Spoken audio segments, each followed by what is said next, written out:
What's happening, folks? Back with another reaction, back with the formal beginning of a deep dive that is in some ways a longer time in the making. Now, Pink material has not been available to me for very long. Big shout out to Herman, who has made her entire run of albums available now. But yeah, it was an artist that I've been aware of for a long time. I've heard a couple of her songs recently, like recent songs as it turns out. I heard the title tune from I think her 2023 album, Trust Fall, on the radio not too long ago. I enjoyed it a great deal, and I was wondering, is this, worth a notable deep dive? And, a few people got back with some different opinions, but largely the thought was like, yeah, especially some of her early stuff, and ultimately a couple people were saying, the entire journey is worth a go. So yeah, ultimately we'll just start with the first album. Once again, shout out to Herman for making all these available, and it's Can't Take Me Home from 2000. I like the phrase, take someone home, certainly in the context of dating or, going to clubs or bars or so on. It is the idea of like when you really get on with someone, you really like feeling that infatuation, and hey, you want to get out of here, you want to go to someone's place. So it feels like it's in that direction, but it's a negation of it. It's like, nope, can't take me home. And whether that's because this person is on their own mission, they're on their own journey and taking care of their own goals and ambitions, or whether there's a more specific reason, or just a different reason, I'll obviously try to pick up as we go, and who knows, it might not be a themed album overall. But yeah, the title caught my attention, and also I did look on Discogs for the master release, and I saw the album cover, and my immediate thought when I looked at it is like, it reminded me if like you somehow fused 80s Annie Lennox with 80s Grace Jones. But I definitely enjoyed the aesthetic of the cover. She has this very like serious, but like, what's the right word? Like allure, I guess, but it was more, there's another quality to it that I'm trying to define. Like it looks like stern, like very, again, serious or heavy, but it also has this, shine and bright allure to it. So it was a really interesting like visual contrast, is I guess the point I'm laboring my way toward. Nevertheless, the first tune on the album is Split Personality, which, this is a phrase that's used in a lot of pop culture contexts, including, fictional entertainment in which someone is represented as having like a psychological disorder. My understanding is that like multiple personality disorder, it's complicated. There are, different professional opinions about it, and, just the degree to which it can be considered an actual like syndrome or disorder. But yeah, ultimately the idea being that within a single brain, within a single mind, there are different forces pulling in different directions, and ultimately whether that's a more formal, different overt personalities with different names, maybe even different speaking idioms or styles, or whether it's just a person who tries their best to be earnest and can do that for a lot of the time, but has, let's say, a wild streak or vices that cause them to behave self-destructively in other contexts. I do wonder whether it might be, again, a more general or figurative understanding of the phrase, or whether it might genuinely veer into, there's two people or more in one person's mind.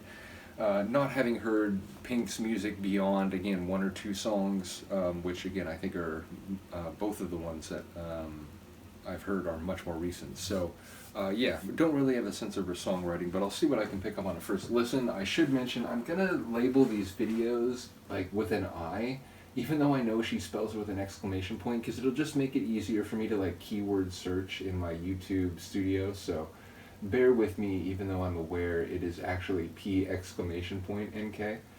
So here we go, Pink, and the tune is Split Personality from Can't Take Me Home 2000.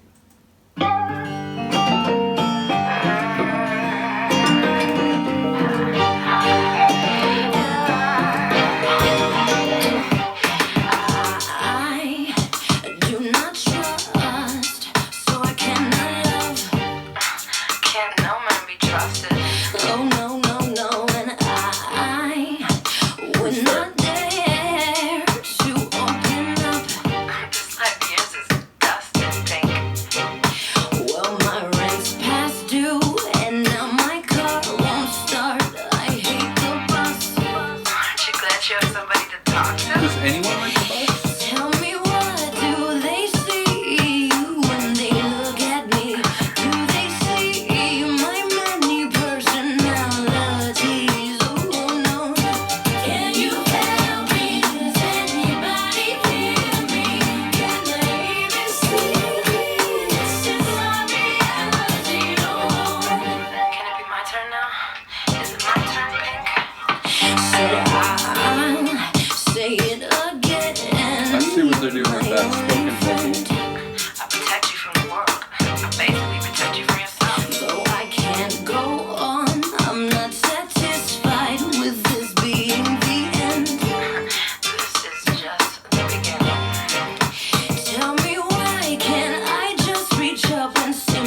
I guess I can believe you're done. Really cool opener. Again, I love what they're doing with the spoken vocal, which it could be a friend on an answering machine, which we hear the sort of phone beeps. I wasn't sure, is like, it is a busy signal, is it a phone out of order signal? But ultimately, it could also just be the voice of the other personality. Like, I protect you, I look out for you, you don't even realize that or appreciate it. So again, forces in the brain kind of pulling in different directions and maybe, fighting each other. It felt like it was maybe designed to kind of play on multiple levels. But again, vocal layering in a tune like this, multiple personality, split personality, they take on sort of a different meaning or an enhanced meaning. So I enjoyed that, especially by the end where it was very layered. She's got a very nice voice, especially when she really hits those high, agile moments in the sort of flourishes, which again we heard mostly at the end. It had soul and R&B vibes, in particular in the chorus, as I was saying, but also some bluesy feel, in particular the lyrics. My rent's overdue and I don't have a job and my car's broken down, I gotta take the bus, which incidentally made me think of that line in Planes, Trains, and Automobiles when he's super mad that their train broke down and they're gonna have to like wait for like public bus transportation. And the other guy's like, you ever traveled by bus before? Shakes his head no. Your mood's probably not going to improve much. Yeah, I feel like that is a fair observation. So, I think most people are with Pink on the desirability or indeed lack thereof of bus travel. But yeah, again, sort of a bluesy, kind of the world's against me. But that could be just one of the personalities. And again, it seems like the other one's saying, yeah, and like I'm the one who takes care of this. So again, whether a more like, movie or TV show rendering of split personality or more clinical, I enjoy the idea of voices where you're not quite sure like what level it's playing out on, but different voices, arguing different things in the same tune. So it feels perfectly apropos. And yeah, I enjoyed the production. Again, it felt very soul and R&B, so I imagine on some level that's where that where I should expect, more sonic atmosphere to be as we go forward, though without assuming anything and completely understanding that sonic diversity will likely play into it over the course of certainly the many albums that I see waiting for me, if not, a single record. So I'll stop babbling, but once again, shout out to Herman. You are greatly appreciated, as well as Mark and some other people that I asked about Pink. Like I said, I always enjoy hearing different opinions, and it was just an artist that I felt like, I was keen to go on the journey already, and then, Herman made it clear that he would be keen to supply the materials in that regard. And again, shout out to the song that she did with Rag and Bone Man. That was an incredible tune. So, yeah, in any case, let me know what you think, and we'll see you next time. Peace.